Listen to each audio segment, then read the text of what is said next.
Hello दोस्तों, स्वागत है आपके अपने चैनल स्टैंड बीपीएससी में। आज हम लोग बिहार एसएससी इंटर लेवल का हम लोग सेट कर रहे हैं। ये चौथा प्रैक्टिस सेट है। इससे पहले हम लोग 3 प्रैक्टिस सेट देख चुके हैं और बहुत ही ज़बरदस्त है। Current affair, GK, GS, science सबको देखते हुए इसमें बनाया गया है। प्रीवियस ईयर को भी मिलाया गया है, तो आप इसे इग्नोर नहीं करेंगे, पूरा कंप्लीट कीजिएगा। वीडियो शुरू करने से पहले वीडियो को लाइक नहीं किया तो लाइक कर दीजिए। चैनल पर नए हैं तो सब्सक्राइब कर लीजिएगा, ताकि जो भी मैं जितना टोटल प्रैक्टिस सेट कर रहा हूँ सब आसानी से आप तक पहुँच जाए। तो चलिए सेशन लेट किए बिना हम लोग शुरू करते हैं। पहला क्वेश्चन है, दिल्ली सल्तनत के किस शासक द्वारा दुधारू पशुओं पर चराई कर लगा दिया गया था? दिल्ली सल्तनत के किस शासक द्वारा दुधारू पशुओं पर चराई कर लगा दिया गया था? तो ये अलाउद्दीन खिलजी के द्वारा लगाया गया था, जो कि 22 अक्टूबर 1296 में अलाउद्दीन दिल्ली का सल्तनत बना था। 22 अक्टूबर 1296 ईस्वी को ये दिल्ली सल्तनत का शासक बना था। और अलाउद्दीन के बचपन का नाम बात करेगा तो बोलिएगा अली और गुरसप। ठीक है, अली और गुरसप अलाउद्दीन खिलजी का नाम था। और अलाउद्दीन खिलजी ने सेना को नगद वेतन देने और अस्थाई सेना की नींव रखी थी। अलाउद्दीन ने अस्थाई सेना की नींव रखी, नगद वेतन देने की प्रथा प्रारंभ की। और दिल्ली के शासक में अलाउद्दीन खिलजी के पास सबसे विशाल सेना थी। पूछेगा दिल्ली के शासक में सबसे ज़्यादा सेना किसके पास थी? तो अलाउद्दीन खिलजी के पास। और घोड़ा दागने एवं सैनिकों का हुलिया लिखने की प्रथा की शुरुआत अलाउद्दीन खिलजी नहीं की। याद रखिए, घोड़ा दागने एवं सैनिकों का हुलिया लिखने की प्रथा की शुरुआत अलाउद्दीन खिलजी नहीं की। उसके बाद बोलिएगा कि अलाउद्दीन ने भूराजस्व दर को बढ़ाकर उपज का जो था उसे क्या कर दिया? 1/2 भाग कर दिया। अलाउद्दीन खिलजी ने अपने शासनकाल में मूल्य नियंत्रण प्रणाली को क्या किया? लागू किया। ठीक, मूल्य नियंत्रण प्रणाली किसने लागू किया? तो अलाउद्दीन खिलजी ने ही लागू किया था। ठीक, उसके बाद अलाउद्दीन खिलजी द्वारा 2 नवीन कर लगाया गया, जिसे हम एक चराई कर और दूसरा गढ़ी कर कहते हैं। तो क्लियर हो गया। आगे देखते हैं। 1857 की क्रांति में नाना साहब के सैनिकों का नेतृत्व कौन कर रहा था? 1857 की क्रांति में नाना साहब के सैनिकों का नेतृत्व कौन कर रहा था? देखिए, नाना साहब की बात कर रहा है तो तात्या टोपे बोलेंगे। ठीक, कानपुर में 5 जून 1857 को क्या हो गया? विद्रोह प्रारंभ हो गया। 5 जून 1857 को कानपुर में विद्रोह प्रारंभ हुआ। ठीक है, कानपुर में विद्रोह प्रारंभ हुआ और वहाँ से नाना साहब के सैनिक का नेतृत्व जो था वो तात्या टोपे कर रहे थे, जिनका वास्तविक नाम रामचंद्र पांडुरंग था। रामचंद्र पांडुरंग। ठीक, अगला प्रश्न देखिए। स्वामी दयानंद सरस्वती का बचपन का नाम क्या था? स्वामी दयानंद सरस्वती का बचपन का क्या नाम था दोस्तों? तो मूल शंकर था। क्या था? मूल शंकर। स्वामी दयानंद सरस्वती का बचपन का नाम मूल शंकर था। ठीक, दांडी स्वामी पूर्णानंद ने मूल शंकर का नाम स्वामी दयानंद सरस्वती रखा था और इनके गुरु स्वामी बिरजानंद थे। क्या बोलेंगे? बिरजानंद थे, बिरजानंद। अगला प्रश्न देखिए। भारतीय राष्ट्रीय कांग्रेस के किस अधिवेशन में पहली बार एक महिला को अध्यक्ष चुना गया? तो देखिए, 1917 में कोलकाता का अधिवेशन 1917 जो हुआ था, उसमें एनी बेसेंट को प्रथम महिला अध्यक्ष चुना गया कांग्रेस का। ठीक, सरोजनी नायडू को याद रखिएगा 1925 में बनाया गया था, 1925। चलिए अगला प्रश्न देखते हैं। बाल गंगाधर तिलक के द्वारा गीता रहस्य नामक पुस्तक की रचना कहाँ की गई? बाल गंगाधर तिलक ने गीता रहस्य नामक क्या किया? पुस्तक लिखा। ठीक, और उन्होंने ये मांडले एक जगह है, वहाँ पर इसकी रचना की थी। 1908 की ये घटना है। 1908 में उन्होंने केसरी में प्रकाशित किया था। ठीक, 6 वर्ष के इन्होंने प्रकाशित किया था। 6 वर्ष की इसके लिए उनको सजा हुआ था और उन्हें बर्मा जेल में भेज दिया गया था। यहीं पर इन्होंने गीता रहस्य पुस्तक लिखा था, याद रखिएगा। मांडले में पड़ता है। गांधी इरविन समझौता के परिप्रेक्ष्य में किसने गांधी और इरविन को 2 महात्मा की संज्ञा दी? गांधी इरविन समझौता के परिप्रेक्ष्य में किसने गांधी और इरविन को 2 महात्मा की संज्ञा दी? तो सरोजनी नायडू ने। सरोजनी नायडू ने ये गांधी इरविन समझौता जो हुआ था उसको महात्मा गांधी को और इरविन को 2 महात्मा बोला था। ठीक, याद रखिएगा। अगला प्रश्न है, भारतीय पुनर्जागरण के पिता राजा राम मोहन राय को कहा जाता है। उनकी मृत्यु कहाँ हुई? भारतीय पुनर्जागरण के पिता राजा राम मोहन राय को कहा जाता है, इनकी मृत्यु ब्रिस्टल में हुआ। ठीक है, याद रखिएगा, राजा राम मोहन राय को मुगल बादशाह अकबर द्वितीय ने उन्हें अपने पेंशन बढ़ाने के लिए बातचीत करने के लिए 1830 में लंदन भेजा। ठीक, और लंदन कहाँ पड़ता है? इंग्लैंड में। और ब्रिस्टल में क्या हुआ? इंग्लैंड में ही है। 27 दिसंबर 1833 को राजा राम इनकी मृत्यु हो जाती है और वहीं पर उनकी समाधि स्थापित कर दी जाती है। बीमारी के कारण हरिजन सेवक संघ के प्रथम अध्यक्ष कौन थे? हरिजन सेवक संघ के प्रथम अध्यक्ष घनश्याम दास बिरला थे। हरिजन सेवक संघ के प्रथम अध्यक्ष घनश्याम दास बिरला थे। याद रखिएगा, हरिजन सेवक संघ के प्रथम अध्यक्ष घनश्याम दास बिरला थे। ठीक, भारत छोड़ो आंदोलन के समय क्या हुआ था? उस समय इंग्लैंड का प्रधानमंत्री विंस्टन चर्चिल था। याद रखिएगा। देखिए, पूना समझौता क्या होता है? 1932। ठीक, और गांधी जी पूरी तरह से क्या किए? अस्पृश्यता विरोधी को क्या किया? आंदोलन को एक्टिव किया और अखिल भारतीय अस्पृश्यता विरोधी लीग की स्थापना की, जो कालांतर में हरिजन सेवक संघ के नाम से जाना गया। अगला प्रश्न देखिए, भारत छोड़ो आंदोलन के समय इंग्लैंड का प्रधानमंत्री, अभी थोड़ी देर पहले मैंने बताया था, विंस्टन चर्चिल हैं। ठीक है, विंस्टन चर्चिल, जिनका शासनकाल 1940 से 45 तक रहा। याद रखिएगा। डी में है। अगला प्रश्न, निम्नलिखित में से कौन शासक पृथ्वीराज चौहान के नाम से प्रसिद्ध हुआ? तो पृथ्वीराज तृतीय जो था वो पृथ्वीराज चौहान के नाम से प्रसिद्ध हुआ, जिसका शासनकाल 1177 से 1192 तक बताया जाता है। उसी के शासनकाल में 1191 में तराइन का प्रथम युद्ध हुआ, मोहम्मद घुरी को पराजित किया, और 1192 में तराइन का दूसरा युद्ध हुआ। ठीक, उसमें उसकी पराजय हो जाती है। अगला प्रश्न, आशा सहाय संबंधित है किससे? आशा सहाय संबंधित थी किससे? तो आशा सहाय आज़ाद हिंद फौज से संबंधित थी। आशा सहाय आज़ाद हिंद फौज से संबंधित थी। आशा सहाय आज़ाद हिंद फौज से संबंधित थी। ठीक, अगला प्रश्न, बुद्ध की उसके बाद है बुद्ध की प्राचीनतम प्रतिमा किस शैली में प्राप्त हुई है? तो एक गंधार शैली में बुद्ध की प्राचीनतम प्रतिमा गंधार शैली में प्राप्त हुआ है। पावन द्वीप किस राज्य में स्थित है? तो पावन द्वीप ये तमिलनाडु में स्थित है और इसे रामेश्वरम द्वीप भी कहा जाता है। क्षेत्रफल की दृष्टि तमिलनाडु सबसे बड़ा द्वीप है। क्षेत्रफल की दृष्टि से तमिलनाडु सबसे बड़ा द्वीप है भारत का। अगला प्रश्न है, हिंद महासागर में सागर धाराओं की नियमित दिशा में परिवर्तन के लिए निम्नलिखित कारकों में से कौन सा एक उत्तरदायी है? कौन सा उत्तरदायी है? देखिए, हिंद महासागर में मानसूनी प्रवाह पाया जाता है। हिंद महासागर में मानसूनी प्रवाह पाया जाता है, यही आपका राइट आंसर हो जाएगा। अगला प्रश्न देखिए, मिलान करना है।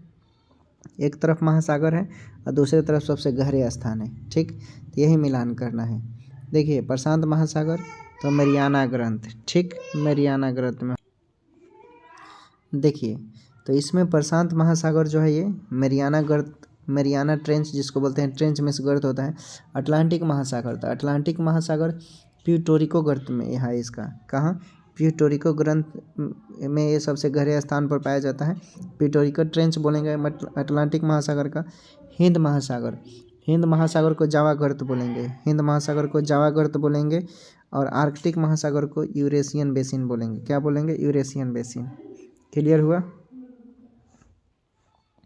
अगला प्रश्न है, संयुक्त राज्य अमेरिका के मध्य मैदानों पर चिनूक हवाओं का क्या प्रभाव पड़ता है? तो चिनूक हवाओं का ये जाड़े का तापमान बढ़ जाता है।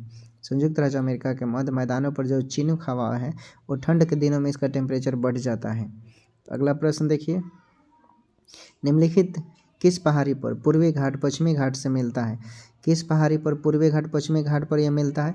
तो ये मिलता है दोस्तों नीलगिरी पहाड़ी पर। पूर्वी घाट पश्चिमी घाट नीलगिरी पहाड़ी पर मिलता है। ठीक, अगला प्रश्न, दंडकारण्य क्षेत्र कहाँ अवस्थित है? दंडकारण्य क्षेत्र छत्तीसगढ़ एवं उड़ीसा में स्थित है। छत्तीसगढ़ एवं उड़ीसा में स्थित है। दंडकारण्य क्षेत्र छत्तीसगढ़ एवं उड़ीसा में स्थित है। ठीक है, छत्तीसगढ़ एवं उड़ीसा में स्थित है दंडकारण्य क्षेत्र। अगला प्रश्न, कोरी क्रीक स्थित है कहाँ? कोरी क्रीक कहाँ स्थित है? देखिए तो कोरी क्रीक कच्छ के रण में स्थित है। कोरी क्रीक कच्छ के रण में स्थित है। कोरी क्रीक कच्छ के रण में स्थित है। उसके बाद निम्न में से किस अनुच्छेद में शहरी स्थानीय निकायों से संबंधित 18 कार्यसूची दी गई है? इसको क्या करना है, आपको देखना है। तो हो जाएगा, इसमें बोल रहा है सूची दी गई 18 कार्यों की सूची दी गई है, तो आर्टिकल 243 डब्ल्यू में पाया जाता है। डब्ल्यू अनुच्छेद 243 डब्ल्यू में कहा गया है कि शहरी स्थानीय निकायों में संबंधित 18 कार्य की सूची के बारे में बात कही गई है। निम्न में से किस मामले में सर्वोच्च न्यायालय ने यह निर्णय दिया है कि मौलिक अधिकार और राज्यों के नीति निर्देशक तत्वों में मौलिक अधिकार ऊपर है? राज्य के नीति निर्देशक तत्व और मौलिक अधिकारों में सबसे ऊपर मौलिक अधिकार का दर्जा मिला है। कौन से केस में? तो 1967 में केस आया था गोलकनाथवाद, इसी में सुप्रीम कोर्ट ने बोला था, तो गोलकनाथवाद राइट आंसर हो जाएगा। अगला प्रश्न देखिए, केंद्र सरकार का यह कर्तव्य होगा कि प्रत्येक राज्य को बाहरी आक्रमण से रक्षा करे। ऐसा प्रावधान भारतीय संविधान के कौन से अनुच्छेद में किया गया? तो अनुच्छेद 355 में किया गया है कि प्रत्येक राज्य को बाहरी आक्रमण से रक्षा करे। ठीक है, चलिए अगला प्रश्न देखिए, पिछड़े वर्ग के आरक्षण को लेकर बने मंडल आयोग ने किस वर्ष अपना रिपोर्ट प्रस्तुत किया? तो ये 1980 में रिपोर्ट प्रस्तुत किया था। दोस्तों जो चैनल पर नए होंगे सब्सक्राइब कर लीजिएगा और एक बार लाइक वीडियो को जरूर कर दीजिएगा। जितने लोग देखते हैं लाइक जरूर कीजिएगा आप लोग। समान कार्य के लिए समान वेतन क्या होता है? समान कार्य के लिए समान वेतन ये राज्य के नीति निर्देशक तत्वों में पाया जाता है। समान कार्य के लिए समान वेतन अनुच्छेद 39D में है ये। चलिए अगला प्रश्न देखिए, संसदात्मक शासन व्यवस्था में क्या कहा गया है? तो देखिए संसदात्मक व्यवस्था में बोला गया है कि विधायिका का कार्यपालिका पर नियंत्रण होगा। विधायिका का कार्यपालिका पर नियंत्रण होगा। तो देखिए दिया हुआ राइट आंसर, विधायिका का कार्यपालिका पर विधायिका का कार्यपालिका पर नियंत्रण होता है। राइट आंसर डी हो जाएगा। ठीक है, चलिए अगला प्रश्न देखिए। अगला प्रश्न है, निम्न में से किस संविधान संशोधन द्वारा लोकसभा के सदस्यों की संख्या 525 से बढ़ाकर 545 कर दिया गया? तो ये संविधान संशोधन 42वां संविधान संशोधन 1976 के द्वारा, ठीक है, बढ़ाकर कर दिया गया। अगला प्रश्न देखिए, निम्नलिखित में से कौन से संविधान में 42वें संविधान संशोधन द्वारा नीति निर्देशक तत्वों में नहीं जोड़ा गया? तो देखिए राज्य सूची के विषय के संबंध में संसद की विधायी शक्तियाँ, ठीक है, समान नागरिक संहिता की बात करते हैं इसमें, चूँकि 42वें संविधान संशोधन द्वारा नीति निर्देशक तत्वों में कौन नहीं जोड़ा गया? तो समान नागरिक संहिता नहीं जोड़ा गया। ठीक,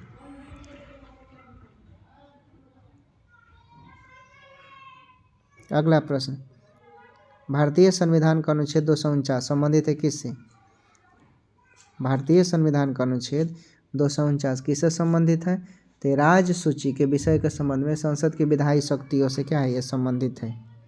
ठीक है, अगला प्रश्न देखिए, यदि प्राथमिक घाटे में ब्याज भुगतान सम्मिलित कर लिया जाए तो यह बराबर होता है किसके? यदि प्राथमिक घाटे में ब्याज भुगतान सम्मिलित कर लिया जाए तो यह बराबर होता है, तो ये राजकोषीय घाटे के बराबर होता है। किसके? राजकोषीय घाटे के ये बराबर होता है। दोस्तों चैनल पर नए होंगे तो सब्सक्राइब कीजिएगा, वीडियो को दोस्तों लाइक कर दीजिएगा। अगला प्रश्न, भारत में मुद्रास्फीति दर की माप किस आधार पर होती है? भारत में मुद्रास्फीति की दर माप किस आधार पर होती है? तो देखिए ये जो होता है आपका उपभोक्ता मूल्यांक सूचकांक पर होता है, थोक मूल्य सूचकांक पर होता है, श्रमिकों का जीवन निर्वाह लागत सूचकांक इस पर भी होता है। तो राइट आंसर सभी हो जाएगा। भारत में मुद्रास्फीति दर की माप जो है वो उपभोक्ता मूल्य सूचकांक पर होता है, थोक मूल्य सूचकांक पर होता है और श्रमिकों का जीवन निर्वाह करने के लिए लागत सूचकांक पर भी किया जाता है। अगला प्रश्न, एक देश अपनी मुद्रा के अवमूल्यन का सहारा लेता है, इसमें से क्या उसके संबंध में होना चाहिए? एक देश अपने मुद्रा के अवमूल्यन का सहारा लेता है, कहने का मतलब है व्यापार से इसको ठीक करने के लिए, किस करने के लिए? व्यापार से इसको ठीक करने के लिए वो मुद्रा अवमूल्यन का सहारा लेता है। अगला प्रश्न, व्यापार संतुलन में निम्नलिखित में से कौन सम्मिलित होता है? व्यापार संतुलन में आपको निश्चित तौर पे माल का बहुत बड़ा सम्मिलित होना जरूरी है। अगला प्रश्न, एक बंद अर्थव्यवस्था वह अर्थव्यवस्था है जिसमें न निर्यात और न ही आयात हो। बंद अर्थव्यवस्था में न तो निर्यात होगा और न ही आयात होगा, जाहिर सी बात है। चलिए अगला प्रश्न देखिए। 1949 में भारत सरकार द्वारा नियुक्त राष्ट्रीय आय समिति का अध्यक्ष निम्नलिखित में से कौन था? 1949 में भारत सरकार द्वारा नियुक्ति राष्ट्रीय आय समिति का अध्यक्ष कौन था? तो पीसी महालनोबिस था। कौन था दोस्तों? पीसी महालनोबिस था, याद रखिएगा। 1949 में भारत सरकार द्वारा नियुक्ति राष्ट्रीय आय समिति का अध्यक्ष पीसी महालनोबिस था। क्लियर हुआ? अगला प्रश्न, निम्न में से कौन सा एक आर्थिक वृद्धि का परिचायक है? निम्न में से कौन सा एक आर्थिक वृद्धि का परिचायक है? तो वास्तविक प्रति व्यक्ति आय में सुस्थिर वृद्धि, इसमें हो जाएगा वास्तविक प्रति व्यक्ति आय में सुस्थिर वृद्धि जो है एक आर्थिक वृद्धि का परिचायक होगा। उसके बाद देखते हैं कि इजराइल में फंसे लोगों के बचाव हेतु भारत सरकार ने किस ऑपरेशन की शुरुआत की? तो इसे बोलते हैं ऑपरेशन अजय। ऑपरेशन अजय के तहत इजराइल एवं हमास के बीच जो जारी जंग हुआ था उसमें भारत के नागरिक फंस गए थे। उन्हें वतन वापस लाने के लिए ऑपरेशन अजय का शुरुआत किया गया था। चलिए अगला प्रश्न देखिए। अंतर्राष्ट्रीय क्रिकेट में सर्वाधिक छक्का लगाने का रिकॉर्ड किस खिलाड़ी के नाम है? तो रोहित शर्मा। आपको मालूम है रोहित शर्मा देखे होंगे खाली छक्का मारते हैं। 554 छक्का लगाकर रिकॉर्ड तोड़ा। 553 बनाया था कौन? क्रिस गेल ने, याद रखिएगा। क्रिस गेल कौन से देश के खिलाड़ी हैं? आप कमेंट कर कर बताएंगे। केंद्र सरकार की महत्वाकांक्षी योजना मेरा युवा भारत को कब लॉन्च की जाने की घोषणा की गई है? केंद्र सरकार द्वारा मेरा युवा भारत कब लॉन्च किया जाएगा? तो 31 अक्टूबर 2023 को ये लॉन्च कर दिया गया है दोस्तों। 31 अक्टूबर 2023 को लॉन्च कर दिया गया है। अगला प्रश्न देखिए। राष्ट्रीय खेल 2023 का आयोजन कहाँ किया गया? राष्ट्रीय खेल 2023 का आयोजन गोवा में किया गया दोस्तों। राष्ट्रीय खेल 2023 का आयोजन गोवा में किया गया है। एशियन गेम्स 2023 में स्वर्ण पदक जीतने वाली ज्योति सुरेखा संबंध किस खेल से है? तो देखिए ज्योति सुरेखा तीर मारती है, ये आँख से तीर मारती हैं। एशियन गेम्स 2023 में स्वर्ण पदक जीतने वाली ज्योति सुरेखा तीरंदाजी खिलाड़ी है। चलिए अगला प्रश्न। हाल ही में किस राज्य ने 3 नए जिलों की स्थापना को मंजूरी दी है? हाल ही में किस राज्य ने 3 नए जिलों की स्थापना की मंजूरी दी है? तो राजस्थान हो जाएगा। कौन हो जाएगा? राजस्थान। 3 नए जिलों की स्थापना को मंजूरी दी है राजस्थान ने। उसके बाद है भारतीय वायु सेना दिवस 2023 का थीम क्या है? भारतीय वायु सेना दिवस 2023 का थीम क्या है? तो air power beyond boundary. Air power beyond boundary right answer हो जाएगा। अगला प्रश्न देखिए। विश्व प्रेस स्वतंत्रता सूचकांक 2023 में भारत का स्थान कितना है? विश्व प्रेस स्वतंत्रता सूचकांक में भारत का स्थान 161 नंबर हो गया। देख लीजिए हम लोग पत्रकारिता में कितने नंबर पर हैं। डीन बोलुआर्ट गोदी मीडिया सब है लोग। डीन बोलुआर्ट किस देश के राष्ट्रपति हैं? डीन बोलुआर्ट किस देश के राष्ट्रपति हैं लोग? तो ये पेरू के हैं। ठीक है, डीन बोलुआर्ट ये पेरू के राष्ट्रपति हैं। अगला प्रश्न। इंटरनेट इन इंडिया रिपोर्ट 2022 के अनुसार भारत की कितने प्रतिशत आबादी इंटरनेट का प्रयोग हुआ है? तो ये 52%। इंटरनेट इन इंडिया रिपोर्ट 2022 के अनुसार भारत में 52% आबादी वाले लोग इंटरनेट का प्रयोग कर रहे हैं। शिव शंकरी को किस कृति में सरस्वती सम्मान 2022 के लिए सम्मान मिला है? तो इन्हें सूर्यवंशम के लिए मिला है। ठीक है, शिव शंकरी को सूर्यवंशम के लिए सरस्वती सम्मान 2022 का मिला पुरस्कार।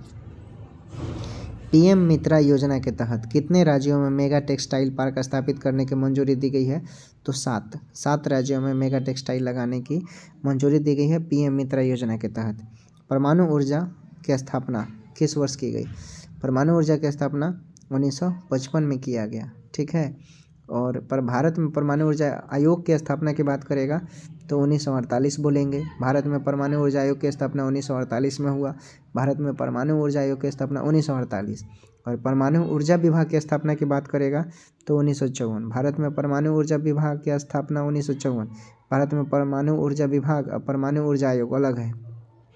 परमाणु ऊर्जा आयोग की बात करेगा तो 1948 में स्थापना हुआ। परमाणु ऊर्जा विभाग की बात करेगा तो 1954 में बोलेंगे। और पूछेगा कि भारत में परमाणु ऊर्जा संस्थान की स्थापना तो 1955। तीनों में डिफरेंस है। चलिए अगला प्रश्न देखिए। अगला प्रश्न है होल्कर हॉकी का संबंध किस खेल से है? होल्कर किस खेल से संबंधित है? देखिए होल्कर की बात कर रहा है, ठीक है, तो होल्कर हो जाएगा ब्रिज खेल से संबंधित है। होल्कर ब्रिज खेल से संबंधित है।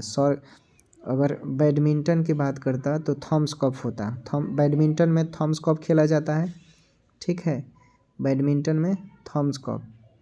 और गोल्फ की बात करता, चलिए आगे देख लेते हैं। विश्व वन्य जीव दिवस प्रतिवर्ष कब मनाया जाता है? विश्व वन्य जीव दिवस प्रतिवर्ष 3 मार्च को मनाया जाता है। विश्व वन्य जीव दिवस 3 मार्च को मनाया जाता है। विश्व वन्य जीव दिवस 3 मार्च को मनाया जाता है। अगला प्रश्न देखिए, इसमें रासायनिक परिवर्तन का उदाहरण बताना है। चलिए कौन है? देखिए रासायनिक परिवर्तन का उदाहरण के बाद दूध का फटना रासायनिक परिवर्तन है, जिसमें कोई नया पदार्थ बन जाए और फिर वो बदले ना। अगला प्रश्न, एक बैठक हॉल में जो शुरू में प्रतिभागियों से आधा भार होता है, कुछ समय बाद पूर्ण क्षमता से भरा होता है, फिर भाषण की स्पष्टता क्या है? देखिए ये क्या होता है? ये बढ़ती है। भाषण की स्पष्टता की बात करें तो ये बढ़ती है दोस्तों, ठीक। उसके बाद हम देखते हैं ये 53 नंबर का प्रश्न है। इसमें द्रव्यमान और भार के बीच अंतर संदर्भ में कौन सही है? चूँकि इसमें वेट का बात कर रहा है और एक मास हो जाएगा, तो इसके बीच में डिफरेंस पूछ रहा है, ठीक। तो हम डिफरेंस की बात करेंगे, चूँकि भार क्या हो जाएगा? भार एक बल है और जबकि द्रव्यमान बल नहीं है, यही बोलेंगे ना। तो भार एक बल है, तो राइट आंसर आपका ये हो जाएगा। चलिए अगला प्रश्न देखते हैं। एक प्रकाश वर्ष लगभग बराबर होता है। एक प्रकाश वर्ष लगभग बराबर होता है कितने? 10 टू द पावर 13 किलोमीटर के बराबर होता है, किलोमीटर में, ठीक। यहाँ पर 10 टू द पावर 13 हो जाएगा दोस्तों, ठीक है। चूँकि यहाँ पर 13 नहीं में थी 12 है, माफ़ कीजिएगा। एक प्रकाश वर्ष जो होता है दोस्तों, आपको मालूम है 9.461 into 10 to the power 12 kilometre होता है, याद रखिएगा। पूर्ण आंतरिक परिवर्तन कब होता है? जब प्रकाश गमन करता है कहाँ? डायमंड से कांच में। ऑप्शन के मुताबिक डायमंड से कांच में। तो जब ये प्रकाश गमन करेगा तो पूर्ण आंतरिक परिवर्तन का उदाहरण होगा। उसके बाद है रदरफोर्ड के प्रयोग में अधिकांश अल्फा कण सीधे पनी के माध्यम से जाते हैं, क्यों? रदरफोर्ड के प्रयोग में अधिकांश अल्फा कण सीधे पनी के माध्यम से जाते हैं। पनी के माध्यम से जाते हैं तो परमाणु का अधिकांश भाग खाली होगा भाई। क्या होगा? परमाणु का अधिकांश भाग इस सिचुएशन में खाली होगा। चलिए अगला प्रश्न देखिए। अगला प्रश्न है कि निम्नलिखित में से कौन शुद्ध पदार्थ नहीं है? शुद्ध पदार्थ नहीं है तो दूध शुद्ध पदार्थ नहीं है। बाकी ग्लूकोज, पानी, सोना ये शुद्ध पदार्थ है। ग्रीष्म ऋतु में मिट्टी के घड़े में रखा पानी किस घटना के कारण ठंडा हो जाता है? ग्रीष्म ऋतु में मिट्टी के घड़े में रखा पानी किस घटना के कारण ठंडा हो जाता है? तो ये वाष्पोत्सर्जन के द्वारा, ठीक। वाष्पोत्सर्जन के द्वारा क्या होता है? ये ठंडा हो जाता है। अगला प्रश्न देखिए।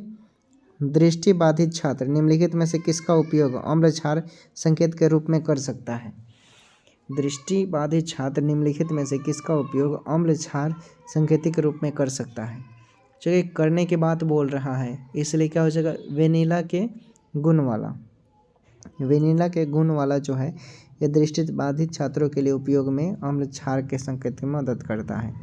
अगला प्रश्न है कि उत्प्लवनता किस पर निर्भर करता है? उत्प्लवनता विस्थापित द्रव के द्रव्यमान पर निर्भर करता है। उत्प्लवनता विस्थापित द्रव के द्रव्यमान पर निर्भर करता है। अगला प्रश्न है डिटर्जेंट पाउडर में फॉस्फेट की भूमिका क्या है? डिटर्जेंट पाउडर में फॉस्फेट की भूमिका क्या है? तो ये फॉस्फेट की बात कर रहा है, तो ये होगा आपका हो जाएगा कैल्शियम +2 और मैग्नीशियम +2 को पानी से हटाना जो कठोरता के कारण बनते हैं। अगला प्रश्न ग्लूकोमा का उपचार निम्न में से किसके द्वारा किया जाता है? तो ग्लूकोमा का उपचार कोलिनर्जिक दवा द्वारा किया जाता है, कोलिनर्जिक दवा द्वारा। अगला प्रश्न है कि पौधे के किस भाग से केसर प्राप्त किया जाता है?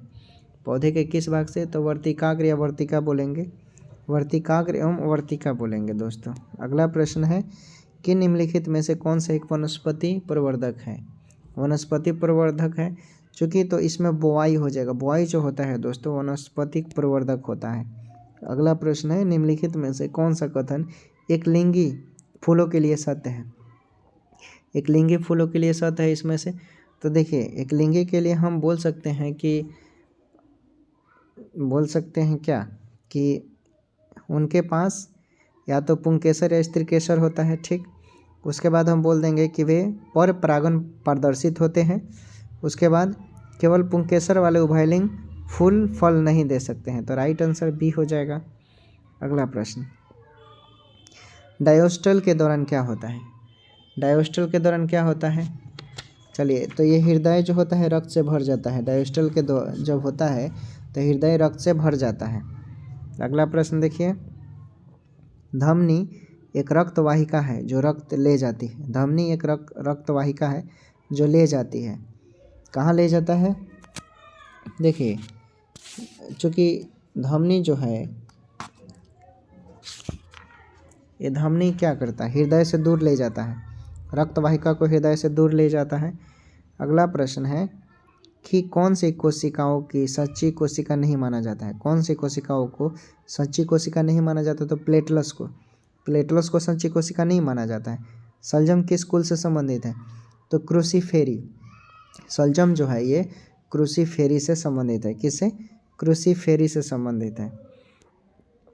अगला प्रश्न देखिए, निम्नलिखित में से कौन सा रोगवाहक रोग का सुमेलित युग्म है, कौन सा।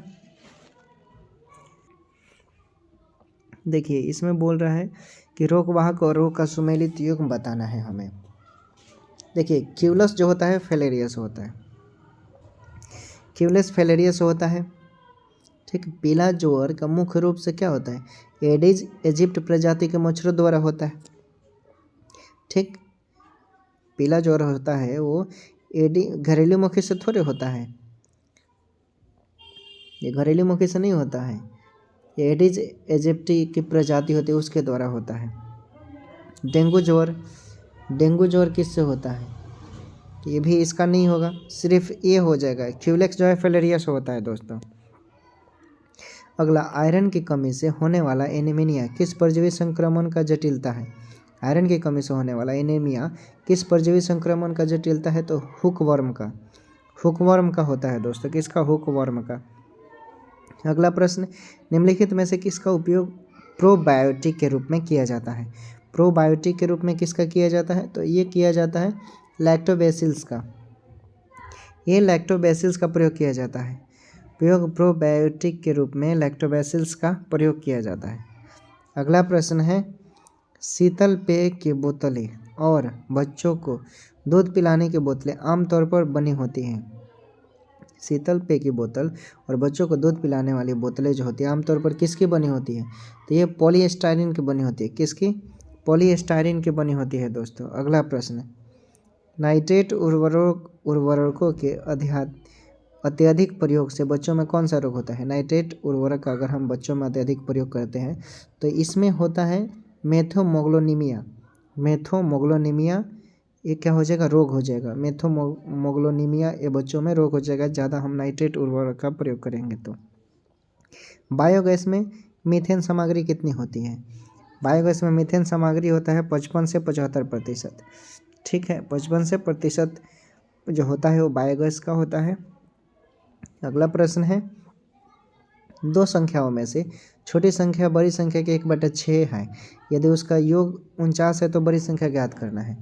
देखिए आप मान लीजिए बड़ी संख्या x, माना कि बड़ी संख्या x और छोटी संख्या बोल रहा है तो क्या हो जाएगा, x प्लस 1/6 है तो x प्लस 1/6 होगा, तो हम इसको x/6 लिख सकते हैं। प्रश्न से चलेंगे, चूँकि x प्लस 1/6 बराबर किसके, 49 के, हल कर निकाल लीजिए, मान 42 आ जाएगा। अगला प्रश्न देखिए, 4 अंकों की वह बड़ी संख्या ज्ञात करें जिसमें 12, 18, 21 इतना भाग देने पर हर दशा में 7 शेष बचे। 4 अंकों की बड़ी संख्या 9999 हो जाएगा, चूँकि 12, 18 और क्या है 21 और 24, इसका एलसीएम निकाल लीजिए।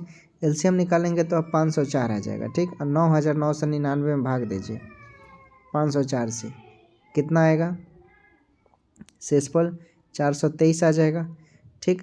और 9423 है तो 9999 से 423 घटा दीजिए, 9999 में से 423 घटा दीजिए। 9 में से 3 गया 6, 9 में से 2 गया 7, 5, 9576, ठीक। और 9576 में 7 जोड़ दीजिए तो कितना हो जाएगा, 9583, 9583, ये कट जाएगा दोस्तों, राइट आंसर सी हो जाएगा। तो चलिए आज का सेशन हम यहीं समाप्त करते हैं, फिर हम अगले वीडियो में मिलते हैं 5वें प्रैक्टिस सेट नंबर के साथ। तब तक के लिए इजाज़त दीजिए और स्टैंड पे PSC को ऐसे ही देखते रहिए और प्रैक्टिस सेट लगाते रहिए। टेक केयर, बाय बाय, अपना ख्याल रखिए और पढ़ाई कीजिए।